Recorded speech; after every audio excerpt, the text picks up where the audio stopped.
So, welcome to the Chatty Ramble once more. This is the last episode in this series. I think we're on series 4. I tend to lose count. So, if you've been with us through all the different episodes, then thank you very much.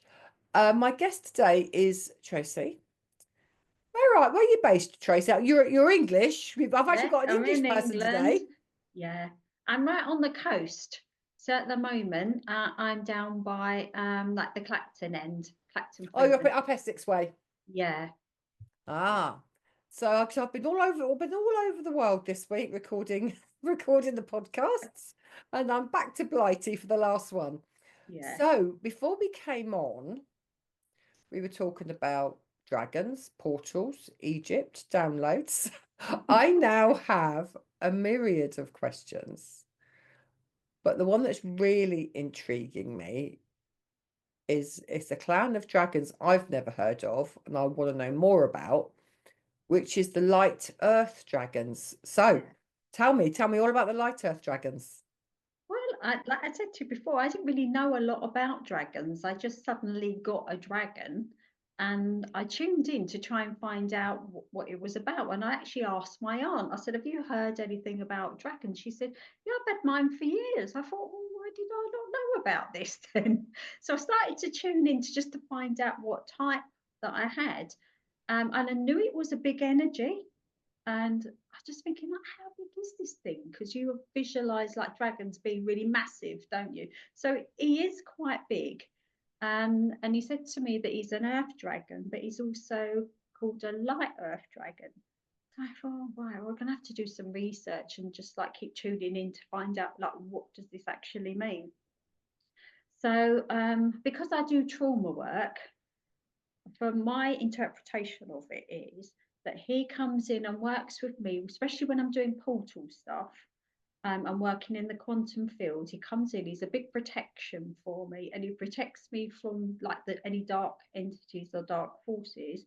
And he sort of cuts through a lot of like negativity, like doing shadow work and stuff like that. Or if I'm doing any type of journeying, or say, or working in the quantum field, and usually when I'm doing like ancestral work or going back into past lives and things like that. So that's what he came in for.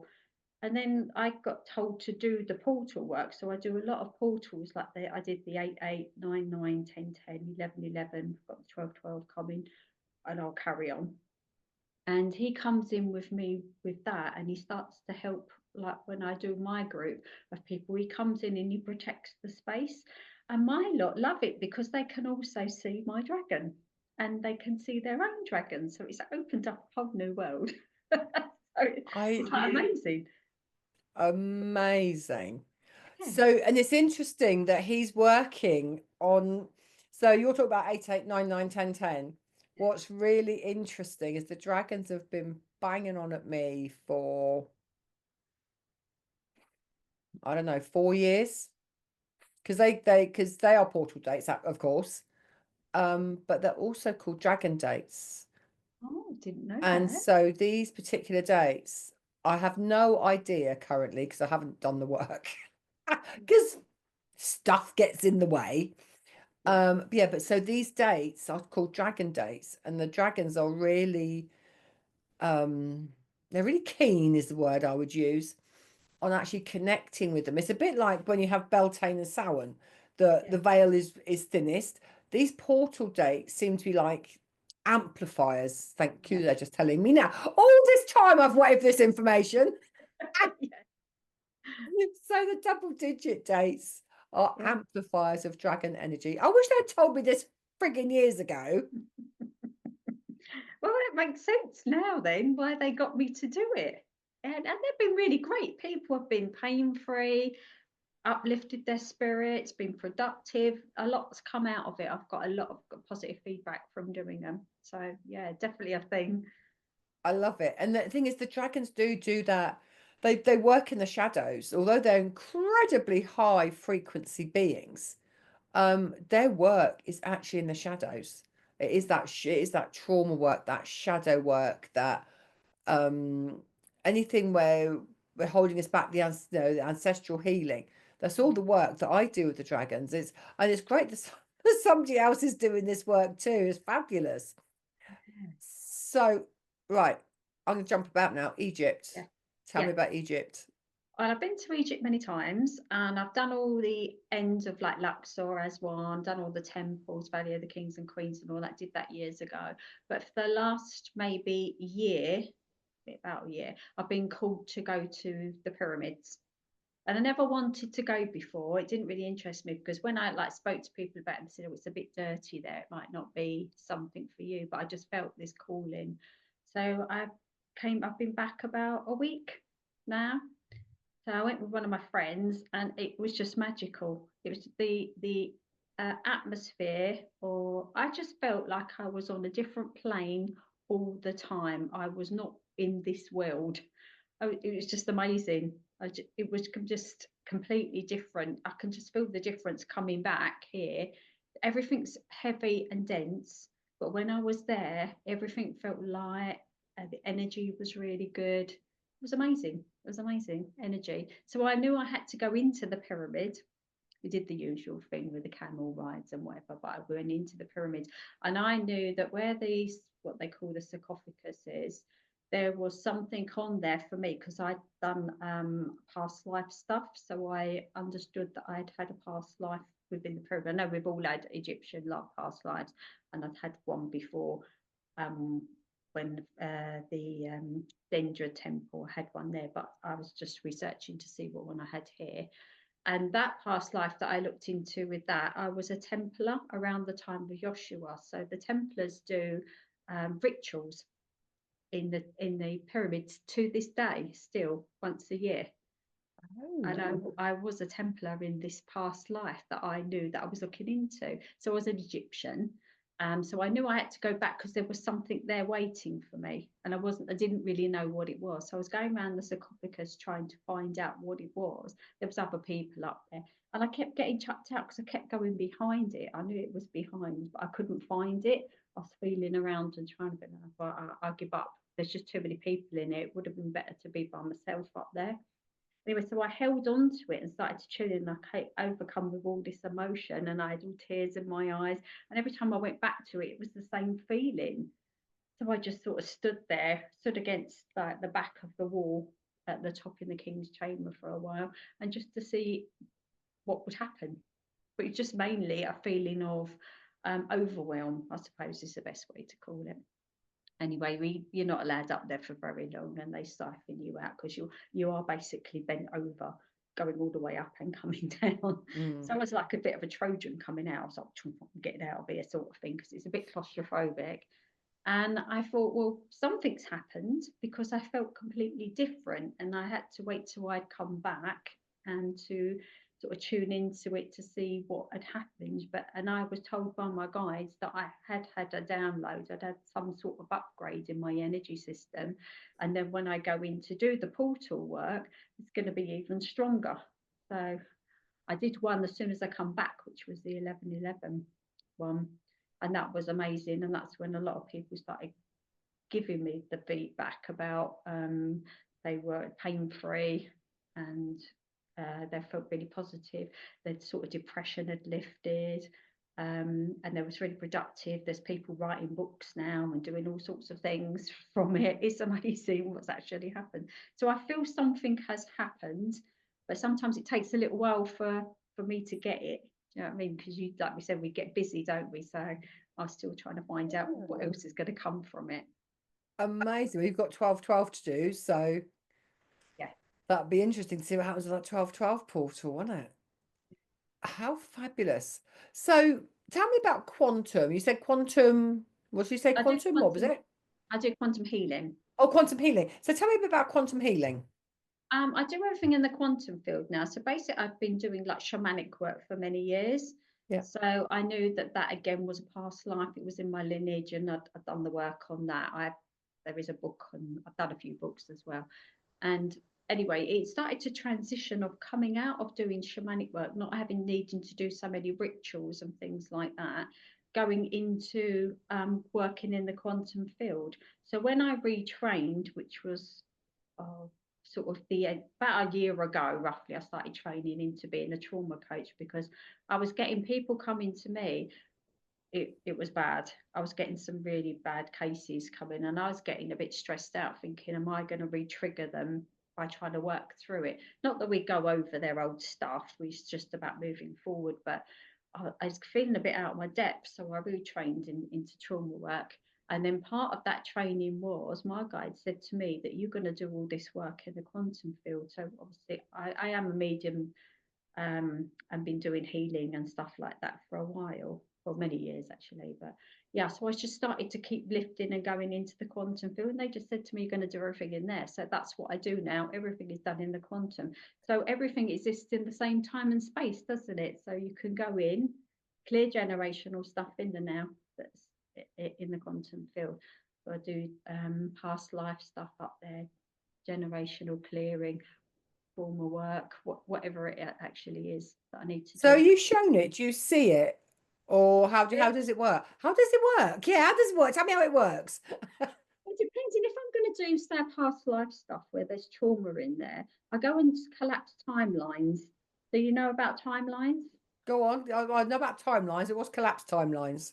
Well, I go in to see how many versions are playing out, how many timelines are playing out. So I only Oh, have 10, but I've done people that have got like 170, say, for instance, timelines. So I go in and find out what they are and what the theme is. So within these timelines, I see which ones are not helpful, what's playing out that doesn't need to play out. So you look at the repeating patterns that are going on in their life, and I can see what the pattern is. So then I know what to do it. So I find I have to go to the source of it. So I go back to the source, and it usually goes back to a past life. So then I take them in the quantum field back into the past life. So we see what's going on, and then we make a decision to resolve it. So we either go into the life and dissolve that lifetime, or we resolve it. So then they go back into it with a plan. So they basically go back and see their past self and change the outcome to make it a positive outcome. So I do all ah. different things in there. So do you do that through hypnosis or meditation or? Yeah, in meditation. In Oh, and then the meditation. people are talking to you what they're seeing, and Yeah. so do you see the same thing that they do? Sometimes, yeah. I know, I'm told exactly what's going on. So I can have the conversation because I know what they're seeing. Sometimes I get shown it or sometimes I get told it. So we're all on the same space, if you like, at that time. And then That's I a bit get cool. told the guidance of how to clear it and what we need to do to clear it. I want a session of that because I've never done that. I fancy that. Yeah, let's go for it. Do you do it online? Yes, I do. Yeah. Excellent. Yeah. That might be something for me to do in January. Yeah, give it a go. I'm doing a workshop. It's coming up about generational clearing. So I'm going to do like a class session because trying to do the one-to-ones, they are very in-depth when I do them. They last around 3 to 4 hours. We go Crikey. really deep into it. It's timing, isn't it, of trying to do these things. So I'm going to put a class together and do it online as a group. So, and then do the healing as a group as well to clear it. That'll be good. So that'll be my Is first one. I've not done it like that before. But that sounds, have you got a date for that yet? Because this might be no, going out after that's happened. I think it will probably be next year. I'm starting to put stuff up on my social media now just to get people interested and see if it's something they want to do. Well, to be honest, I started doing it yesterday because they told me that's what I'm going to be doing, a lot of ancestral clearing in the coming few months or however long it takes they want me to do it for. So that's going to be my thing. Okay. Do you Because it, find your work goes in themes? yeah. Yeah, mine does. Mine's been dragons for a long time, and mine's just starting to. Well, it's dragons are still going to be a part of what I do, but mine's now shifting, and it's becoming trees. Oh, okay. What's that for? Do you Well, know? I have no idea currently. I'm just getting trees have been yeah, trees have been bumbling around in the background for a little while, and it's this week particularly. They so yes, trees stepped forward maybe about a month ago. I put a piece on my socials about it, about the yew tree and how the yew tree is connected to the dragon. Oh, And it's sort of, and it's just growing from that.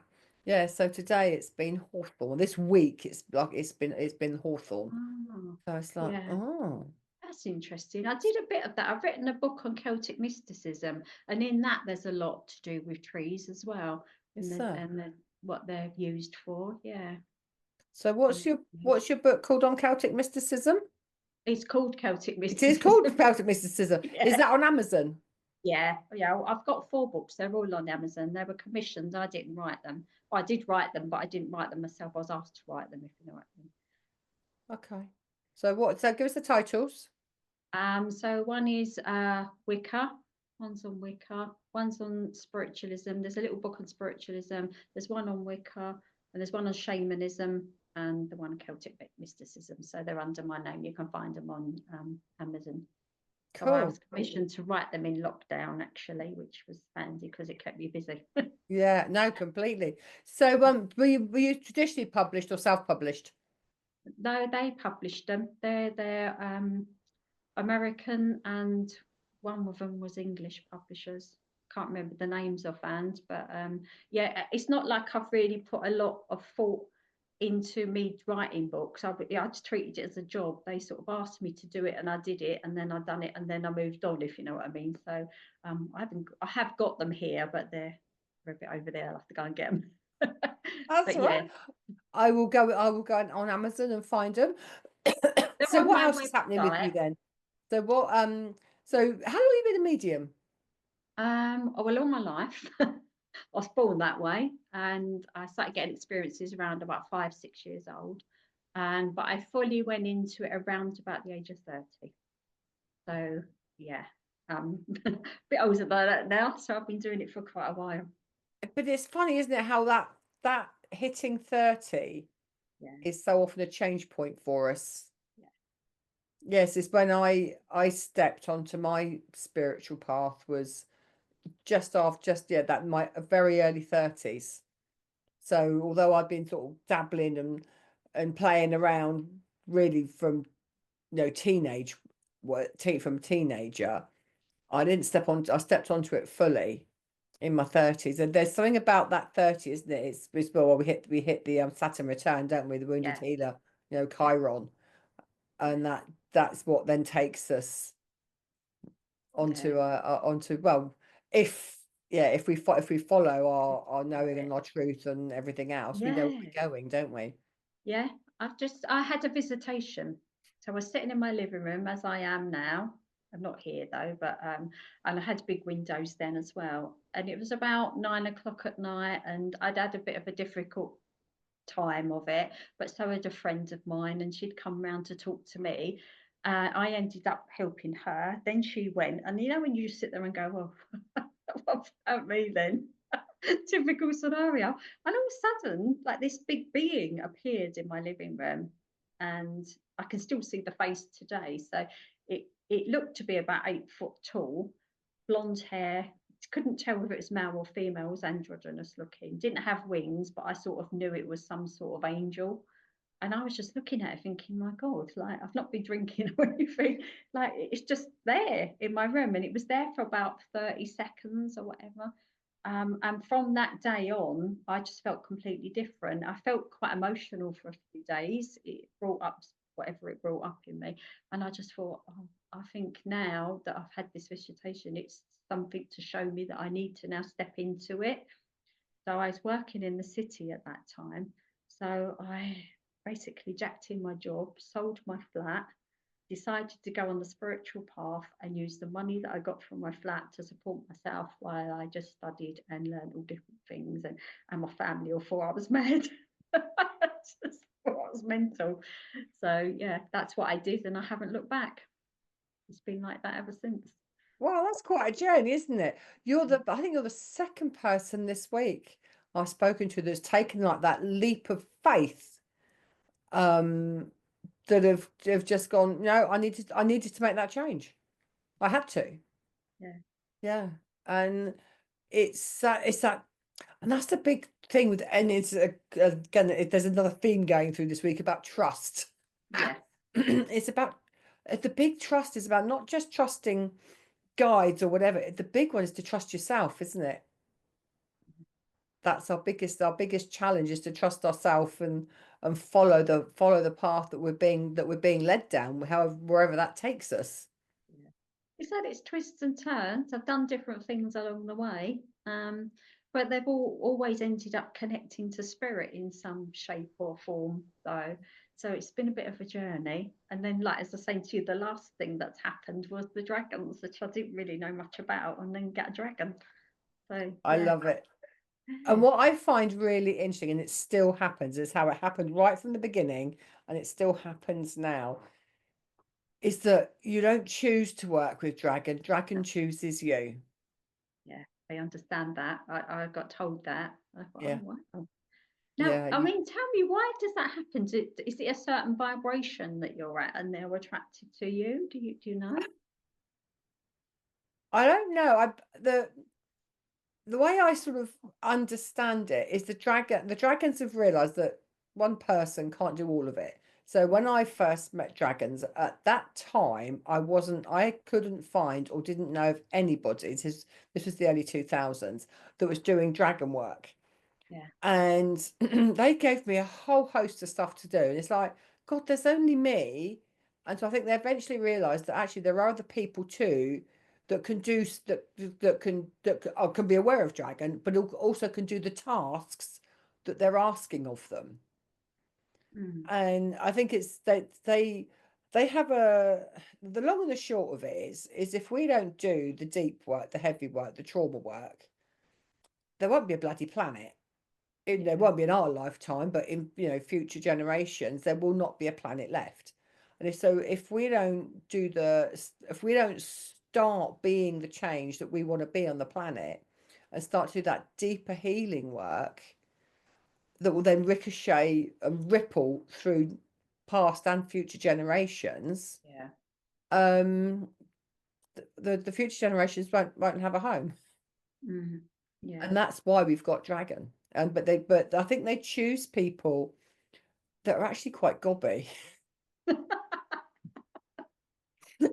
Is that because we can talk about it? Do you mean? Yeah, I think they choose people that, because there's so many variants to the dragons, and so they choose people that will actually not be afraid to step up and talk about them, Yeah.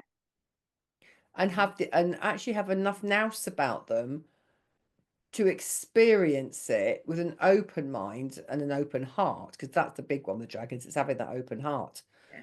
and to have enough nous about them to be aware and observant and question, and then be able to take that forward. Yeah. And I think that's why there's a lot of people, thank God, now working with dragon. There's a hell of a lot of people, and in so many different ways, because so many different modalities are required Mm, for the amount of the diversity we have on the planet, because there's not a one size fits all, is it? no. Yeah. True. So it really is. There needs to be diversity of dragons as there is diversity of people, Mm, and each person will interpret the dragon's energy and their messages in a way that suits their audience and their tribe. And so it's for the collective, isn't it? yeah. Yeah. Yeah. Well, But the my messages are very similar. yeah. The Well, themes are very similar. okay. That's what I Yeah. find interesting.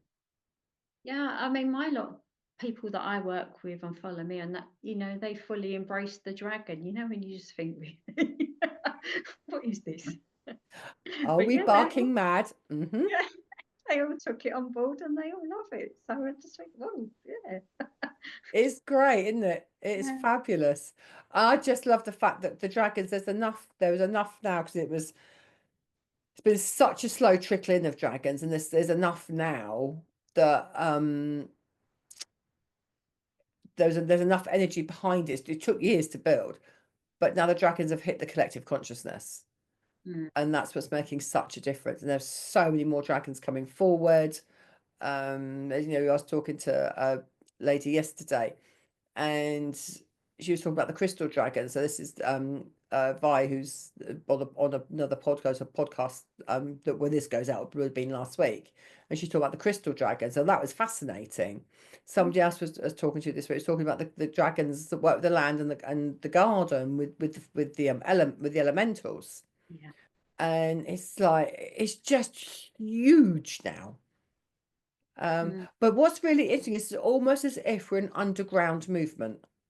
yeah. Although there are now thousands of people around the world connecting with Dragon, and Dragon Thunder in July is a huge event. It's a 24-hour Dragon Summit with speakers from all over the world. Okay. And, there's thousands of people will tune into that every year Is that online? online, yeah. And but we're still an underground. I still feel we're an underground movement. It's Mm, really strange. It's like, you start talking spirit guides, power animals, angels, all that kind of thing. It's almost mainstream in many yeah, it's, respects. yeah, yeah, But you start talking dragon, I still feel like we're an underground movement. We haven't made it to the top yet, but it's getting there. It's yeah, getting there. It's come such a long way from when I first started, and which is fabulous. Which is what we need. We need we need that dragon energy, yeah. And especially there's at the so many moment. of them, isn't there, as well? There's what? So many of them. Then Different. you can't count them. There are so many clans. There's so many different groups of dragons. They all have different roles. They all Mm, do so much. It's just huge. Um, but and I asked them actually, how many dragons are there? And they said we're as innumerable as the stars, basically. There are as many dragons as there are stars across galaxies, dimensions, and universes. It's like, okay, that's a lot. yeah. Because like before I do my portal stuff or I do anything that where I'm going to be working with them, I ask if there's going to be any others coming. There's always others as well that come in. Yeah. Golden dragons and silver something dragon. I can't remember what the last one was, but yeah, all different ones. They seem to call them. They just come in. I don't know Yeah. if it works like what my one brings the others in, or they just come in. I don't really know how that works, to be honest. So no, so that sounds like you're working with the Ray Dragons. There's a group, there's a super clan called the Ray Dragons. Mm. I'm actually just next weekend is the last weekend of a 6-month course of working with the Ray Dragons. And that's been ruby, emerald, platinum, gold, Right. sapphire, and the last one's diamond. Okay. There are other ones in there. So you've got sort of silver, pearl, and whatever, but we haven't gone into those. But yeah, so I've been running a 6-month course on the Ray Dragons, and the Diamond Rays are the last one of the six. So it sounds like you're bringing in the Ray Dragon energy. And what are they for? So they're all about recoding. So again, they work through trauma, limiting beliefs, very much heart centered, connecting into the earth, uh, recoding us, recoding the earth. Again, each Ray clan has its own task, its own job, the way that they'll work with us. So the Sapphire Race is Mary Magdalene. Um, oh God, one of them was we were working with Ario the bear energy. Who was that? Who was that we were working with? I can't remember. The Emerald Ray was working with the Emerald tablets. We touched on Oh, the Emerald yeah. tablets. Ruby Rays was working with heart energy. Who did we work with? What goddess? We worked with the goddess on that as well. I can't remember who we worked with. Well, actually, that might have been Ario, actually, the Great Bear. So they're all different. They all have completely different energies and different jobs that Mm. they do, but they all bring in sort of DNA upgrades and recoding Yeah, for that us. does make sense now, considering what I've been doing. Yeah. Yeah, No, so there we so, go. So that's the Ray Dragons. Yeah. Wow. I think that sort of winds us up, doesn't it? So where can people find you? well, I have like a private group on Facebook. So if anyone wants to do that, I can give the link in for that. And my website, really. I have got an Instagram, don't really use it that much. So I mainly do most of my stuff on Facebook or the YouTube that's fairly new that I've just started doing. So I think what's the name of your YouTube and your Facebook? my YouTube is One Moment with Grace, Yeah. and my Facebook group is called Mystical Tribe. My Mystical Tribe. Cool. So yeah, it's been great talking to you. Yeah, brilliant. It's I very love the enlightening. fact that you're actually doing the dragon dates. Somebody's doing the dragon dates. Thank you. Wonderful. It's well, they wanted me to do it. It's like I haven't got bloody time. Yeah, You know, it's yeah. So they've worked it out that they need to spread the load across other people. yeah. You know, it's yeah. I love the fact that they're bringing other people in that to do this work. So that's Oh, brilliant. fantastic. Well, enjoy Yeah, your well, 12-12, I will. Thank you very much. and Lovely to I meet look forward to you. seeing you again. Yeah, brilliant. Thank you. Thank you so much. So, guys, that ends this season of Chatty Ramble. I will see you back in season 5 a little later in the year. Big love. Bye.